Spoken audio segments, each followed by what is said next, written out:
Bollywood cafe आज explain कर रहा है एक पॉलिश मूवी। ये मूवी पॉलिश फिल्म फेस्टिवल की अवार्ड विनिंग मूवी है। इस मूवी में एक मदर और एक सन के रिलेशनशिप को बखूबी उजागर किया गया है। अपने मॉम की ऊटपटांग हरकतों की वजह से एक बच्चा किस तरह से उस माहौल में अपने आप को संभालने की कोशिश करता है, देखेंगे हम इस मूवी में। पोलैंड के एक गांव में एक मॉम और उसका बेटा पैट्रिक रहते हैं। इस गांव की पॉपुलेशन बहुत ही कम है, लेकिन ये एक टूरिस्ट स्पॉट है। पैट्रिक के फादर यहाँ से कहीं दूर जॉब करते हैं, इसलिए मॉम और सन को हमेशा यहाँ पे अकेला ही रहना पड़ता है। पैट्रिक शुरू से ही यहाँ पे रहा है, इसलिए वो हमेशा से अकेला महसूस करता है। पैट्रिक के लिए उसकी दुनिया सिर्फ और सिर्फ उसकी माँ ही है। वो अपनी मदर के साथ ही हमेशा खेलता है, वो अपनी मदर के साथ ही साइकिलिंग करता है, वो अपनी मदर के साथ ही हमेशा स्विमिंग करता है, लेक के पास जाता है, गेम खेलता है। उसका कोई और फ्रेंड है ही नहीं। उसकी सारी दुनिया उसकी मॉम ही है। वो अपनी मॉम के साथ अपनी गांव के पास चलने वाली ट्रेन के साथ रेस भी लगाता है और ये उनका डेली का रूटीन है। पैट्रिक की दुनिया जैसे उसकी मॉम ही है। पैट्रिक की सारी दुनिया उसके मॉम के इर्द गिर्द ही घूमती है। पैट्रिक और उसकी मॉम का रिलेशन ठीक वैसा ही है जैसा हर किसी बच्चे का अपनी माँ के साथ होता है। वात्सल्य से भरा और प्यार से भरपूर इस रिलेशनशिप में किसी और की कोई जगह नहीं थी। लेकिन पैट्रिक की जिंदगी में खलबली तब मच गई जब इस गांव में आसपास के सभी लोग समर वेकेशन की वजह से अपने बच्चों को लेकर पिकनिक मनाने आने लगे और अपना समर वेकेशन व्यतीत करने के लिए यहाँ पे रुकने लगे। पैट्रिक तो किसी से भी क्लोज यहाँ पे हो ही नहीं पाया, क्योंकि वो शुरू से ही अकेला रहा था। उसको किसी से फ्रेंडशिप करने में भी बहुत प्रॉब्लम होती है। लेकिन वो देखता है कि उसकी माँ अब रात को रोज घर से बाहर जाने लगी हैं। पैट्रिक ने शुरुआत में इन सब चीजों से कोई रिएक्ट नहीं किया। पैट्रिक की मॉम को रोज शाम को एक कॉल आता और वो पैट्रिक को घर में अकेला छोड़ के ही चली जाती। पैट्रिक काफी देर तक इंतजार करता। कभी उसकी मॉम रात को घर लौटती नहीं थी और कभी देर रात को लौटती थी। वो थोड़ा सा टाइम पैट्रिक के साथ स्पेंड करती थी, लेकिन पैट्रिक को कल का बहाना देकर कि कल मैं तुम्हारे साथ पूरा दिन व्यतीत करूंगी और पैट्रिक को अकेला छोड़ देती थी। धीरे धीरे पैट्रिक अकेलेपन की वजह से एंजाइटी और डिप्रेशन का शिकार होने लगा। वो अपने अकेलेपन से कोप अप नहीं कर पा रहा था, क्योंकि उसके कोई फ्रेंड भी नहीं थे। अगले दिन वो देखता है कि उसके पड़ोस में कोई नई लड़की आई है जो शायद अपना समर वेकेशन यहाँ बिताने के लिए पास में रहने लगी है। पैट्रिक उस लड़की से दोस्ती करने की कोशिश करता है, लेकिन टिपिकल टीनेजर की तरह वो लड़की उसको कोई रेस्पॉन्स नहीं देती है। अगले दिन पैट्रिक की मॉम जब फिर से घर के बाहर जाने लगती हैं, तो पैट्रिक को बहुत बुरा लगता है और वो अपनी मॉम के ड्रेस पर जूस से भरा ग्लास गिरा देता है, जिसकी वजह से उनकी मॉम उस पर बहुत चिल्लाती है और उसको डांटने लगती है। वो उसके मन की हालत नहीं समझ पा रही थी कि वो अंदर से कितना अकेला फील कर रहा है, लेकिन जैसे उसको कोई फर्क ही नहीं पड़ता, वो अपनी ड्रेस चेंज करके फिर से शाम को अपने बॉयफ्रेंड से मिलने के लिए निकल जाती है। पैट्रिक अपनी मॉम का पीछा करता है। वो देखता है कि कहाँ जाती हैं। कुछ देर जाने पर उसको पता चलता है कि वो हमेशा अपने एक बॉयफ्रेंड से मिलती हैं। पैट्रिक को अपनी मॉम के पीछे जाते समय एक हिरन का बच्चा दिखता है जो अकेला सड़क पर घूम रहा था। ये डायरेक्टर का मेटाफर है कि किस तरह से हिरन के बच्चे को भी उसकी माँ ने अकेला छोड़ दिया है और वो इस सुनसान से जंगल में अकेला घूम रहा है, जैसे कि पैट्रिक भी अपनी माँ के बिना इस पूरे गांव में पूरे समर वेकेशन में अकेला पड़ गया है। पैट्रिक को हिरन के बच्चे को देख के जैसे कुछ सांत्वना मिली और वो अगले दिन नए दोस्त बनाने के लिए तैयार हो गया। वो पास में आई लड़की माइका से बात करने लगा और थोड़ी देर एक दूसरे से बात करने के बाद में वो दोनों एक दूसरे के दोस्त बन गए। माइका बताती है कि उसके पेरेंट्स का डिवोर्स हो चुका है। वो खुद भी बहुत अकेला महसूस करती है। अब माइका और पैट्रिक में काफी दोस्ती हो जाती है और अब पैट्रिक वो सारी एक्टिविटीज जो अपनी माँ के साथ किया करता था, साइकिलिंग करना, स्विमिंग करना और लेक के पास बैठ के टाइम स्पेंड करना, ये सारी चीजें अब वो माइका के साथ करने लगा। उसको माइका के साथ अब मजा आने लगा और अब वो अपने लोनलीनेस को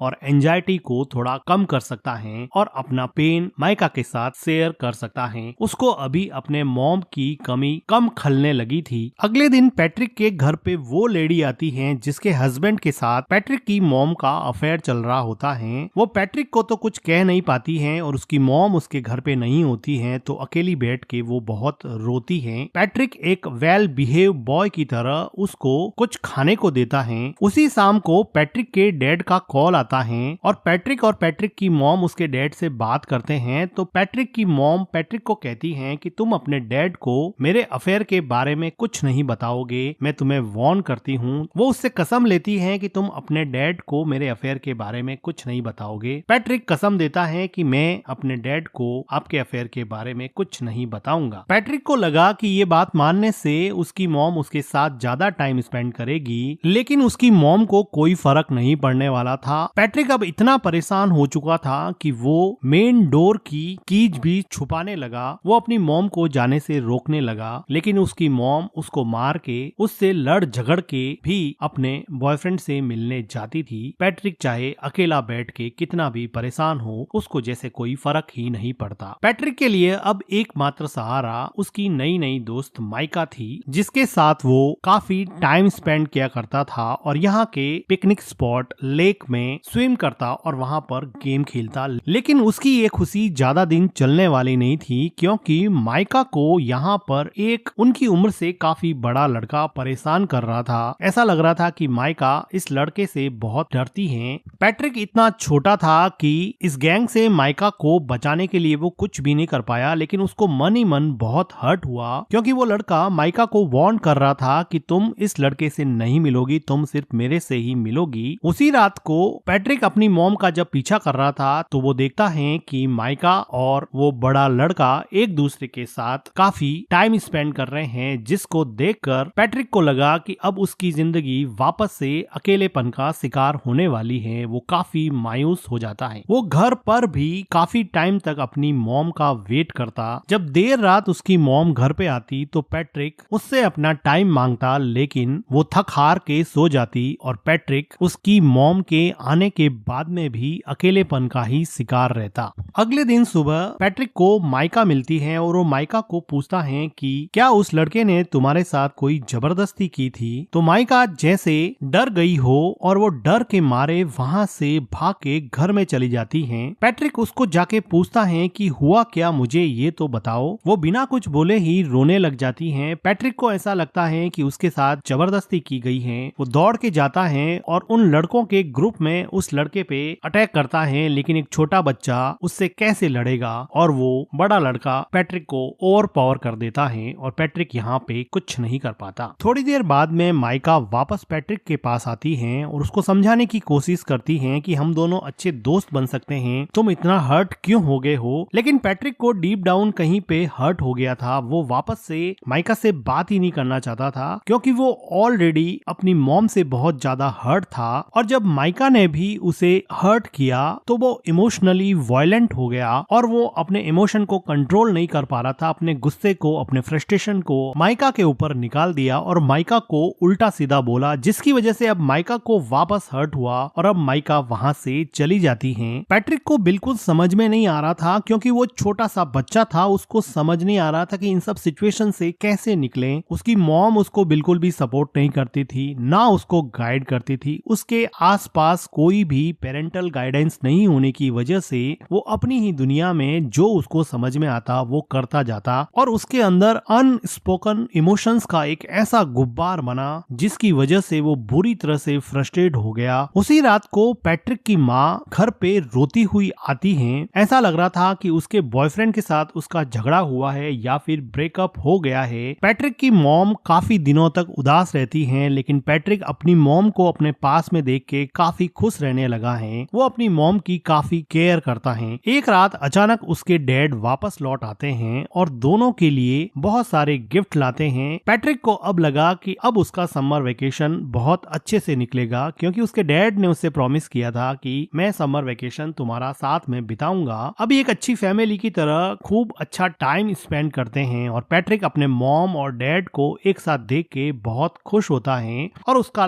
लोनलीनेस जैसे धीरे धीरे गायब होने लगा था। उसकी एंजाइटी कम होने लगी थी। तो एक रात पैट्रिक के डैड चेस खेलते हुए उससे पूछते हैं कि क्या तुम्हारी मॉम मेरे जाने के बाद में किसी से मिलती थी या रात को लेट आती थी। थी, लेकिन पैट्रिक ने अपनी मॉम को प्रॉमिस किया था कि वो उसका राज किसी को नहीं बताएगा, इसलिए वो अपने डैड को अपनी मॉम के अफेयर के बारे में कुछ नहीं बताता है। लेकिन उसके डैड को इस बात पे डाउट हो जाता है क्योंकि पैट्रिक की मॉम का बिहेवियर काफी चेंज हो गया था। उसी टाइम पे पैट्रिक के घर पे माइका आती है और वो उससे बात करने के लिए कहती है। माइका के कहने पर पैट्रिक उसके साथ साइकिलिंग पे जाता है और लेक में स्विम करने के बाद में माइका उसको बताती है कि अब मेरा समर वेकेशन खत्म होने को है, मैं यहाँ से चली जाऊंगी। माइका को पैट्रिक को हर्ट करने पर काफी दुख लग रहा था, लेकिन पैट्रिक अब इसमें कुछ ज्यादा कर नहीं सकता क्योंकि अगर समर वेकेशन खत्म होगा तो माइका को जाना ही पड़ेगा। वो अपने घर पहुंचता है और वो देखता है कि सीढ़ियों पर वही लेडी जो थोड़े दिन पहले उसके घर आई थी वो सीढ़ियों से नीचे उतर रही है। वो अंदर जाके देख रहा है कि उसके डैड बाथरूम में बैठे बैठे रो रहे हैं। उसको समझ में आ जाता है कि उस लेडी ने उसकी मॉम के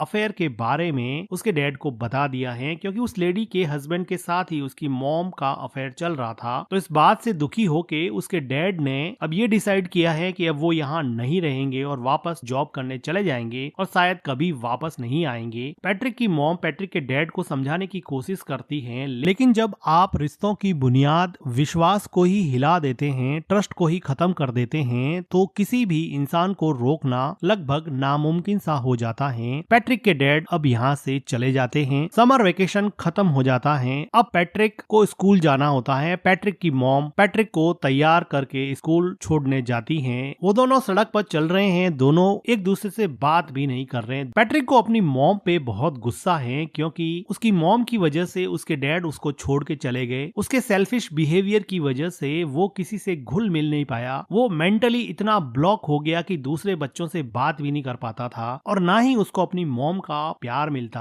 अब वो रेलवे ट्रैक को क्रॉस करने वाले हैं। उसकी मॉम आगे जा रही है, बच्चा पीछे छूट जाता है, जो कि डायरेक्टर का मेटाफर है कि आप अपनी जिंदगी में आगे बढ़ रहे हो और बच्चों को आपने पीछे छोड़ दिया है। और इन दोनों के बीच में न जाने कौन सा इमोशनल आउटब्रस्ट रूपी ट्रेन आके आपके सपनों को, आपके अपनों को कब कुचल दे पता नहीं चलेगा। उसकी मॉम पीछे मुड़ के देखती है कि पैट्रिक पीछे रह गया है। वो ट्रेन को देख के डर जाती है, रोने लगती है कि उसके बच्चे का क्या होगा। अचानक से ये मोमेंट उसको रियलाइज कराता है कि उसकी जिंदगी में कौन इम्पोर्टेंट है, उसकी जिंदगी का अहम हिस्सा कौन है। वो आदमी जिसको वो रोज मिलने जाती है, या फिर वो हस्बैंड और उसका बेटा जो हमेशा उसके साथ थे, साथ खड़े थे। वो खूब रोती है। उसको रियलाइज होता है कि शायद उसकी जिंदगी का ट्रैक अब उसे चेंज करना पड़ेगा। और इसी के साथ ये मूवी एंड हो जाती है। मूवी का एक्सप्लेनेशन अगर आपको अच्छा लगा हो तो वीडियो को लाइक कीजिए, हमारे चैनल को सब्सक्राइब कीजिए and thank you for watching.